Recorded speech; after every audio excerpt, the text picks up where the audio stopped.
You've probably heard about how great automation is, that it saves you time and money, but you're not sure how to get started or what exactly automation looks like. My name is Warwick, I am the head of automation at MinorCo, and we have helped over 1,000 clients with their automation needs. Today, I'm going to take you through the 3 automations that we get asked for the most. Businesses rarely lose time because of one massive problem. They lose it because of dozens of tiny manual handoffs between different systems. Businesses can spend up to 1/3 of their time on repetitive tasks that are prone to failure. So let's not waste any more time and get straight into our biggest time savers, the low-hanging fruit of business automation. Let's get started with the first automation, and we'll start right at the beginning, getting a lead into your CRM. This is something that you're probably doing already. Say it takes you 5 minutes and you're doing it 3 times a week. As a general rule, if you're doing anything 3 times a week, you should probably look to automate it. How about we spend half an hour to an hour right now setting things up so that you can get that time back later. So what might happen is someone submits a form on your website. Someone internally then has to notice that that has come through. They might see that come through in an email and have to go and retrieve those details. Then they'll need to go into your CRM, in our case Pipedrive, create the relevant record, make sure that all of the correct information from the submission has been transferred across, make sure to cross all the I's and dot all the T's, and select the correct values before finally creating that record that you can then continue with the next part of the process. By comparison, the automation that you set up has all of those steps predefined. The best way to think about automations is a trigger followed by a potential condition and then any actions that need to occur. That forms the basis for any automation. Here you can see this is an automation that I've set up for us in Zapier. So when in this case, Squarespace form submission is received, it will first do a condition check. So it'll check to make sure, in this case, that there are no submissions from anyone with a minorco.com email address, just to make sure that we aren't creating records for ourselves when we're testing. After that's received, we are then going to find the person using their email address. Email address is great because it's unique. People tend not to share email addresses. So we're going to definitely find a unique person within our CRM, and then we're going to create a lead with information that has come through from that trigger.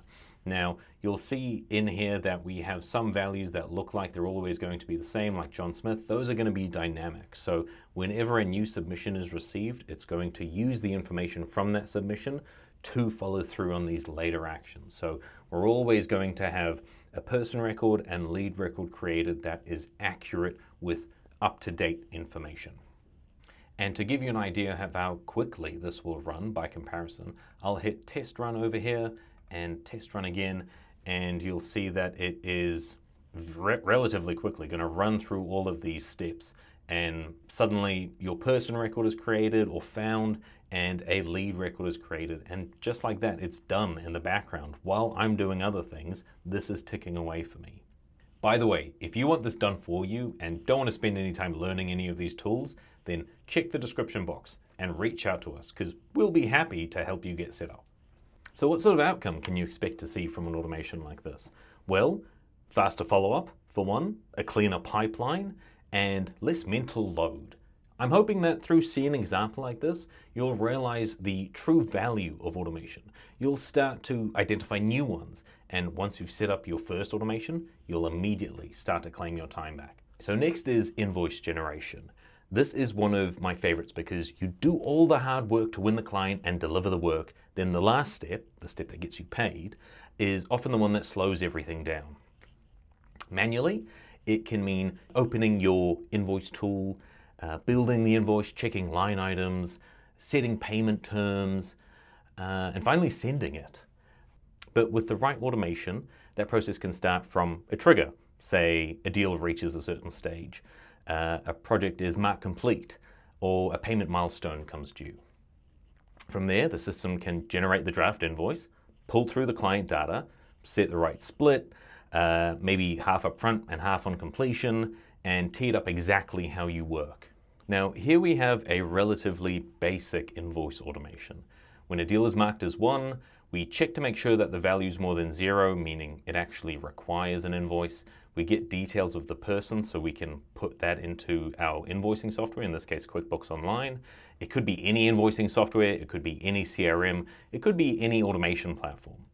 Next up, we want to create an invoice and finally send that invoice. So in create invoice, we're referencing the customer, and then in send invoice, we are referencing the invoice that we have just created.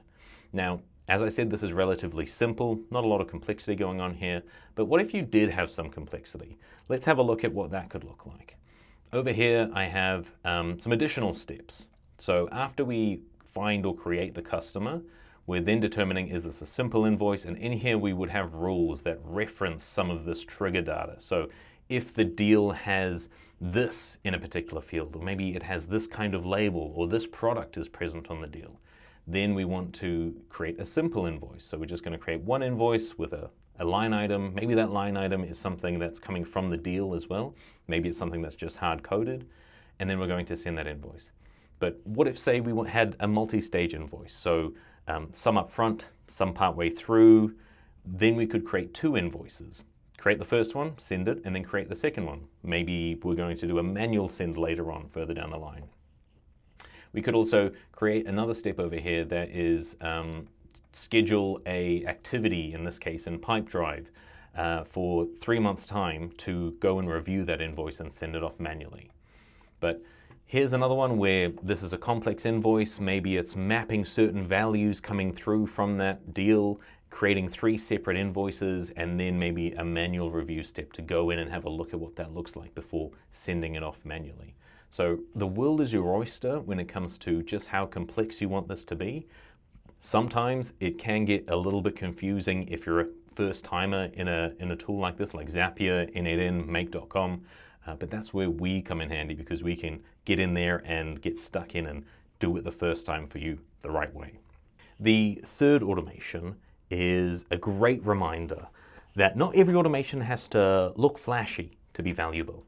Here we have that when a deal is updated and it's been marked as lost, if the lost reason is bad timing, we want to make sure that we're only working with particular deals in this case, get the person's details, and then add that subscriber to a sequence. So in this case, we're adding them to the sales meeting follow-up, deal lost, bad timing, no response sequence. And so it'll step through here, add them to that sequence, and then if we switch over to our email marketing platform, Kit, you'll see here that we have a number of emails that it goes through, and by the time it gets to the end, you can see that it's an hour after we first added them, 30 days later, 60 days after that, and then 90 days after that.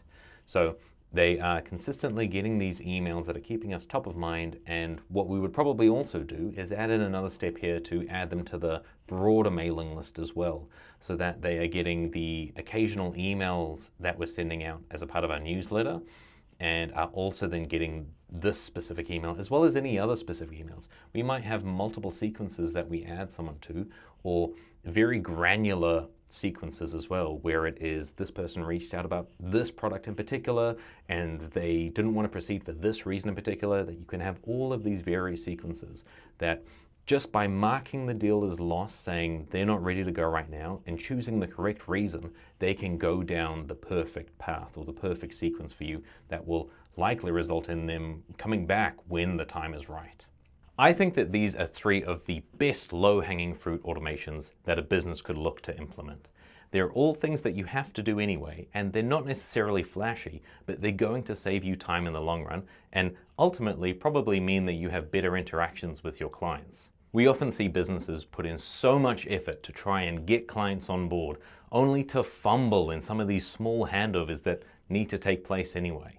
It's a bit like doing all the work to plant the tree, grow the fruit, and then forgetting to pick it before it spoils.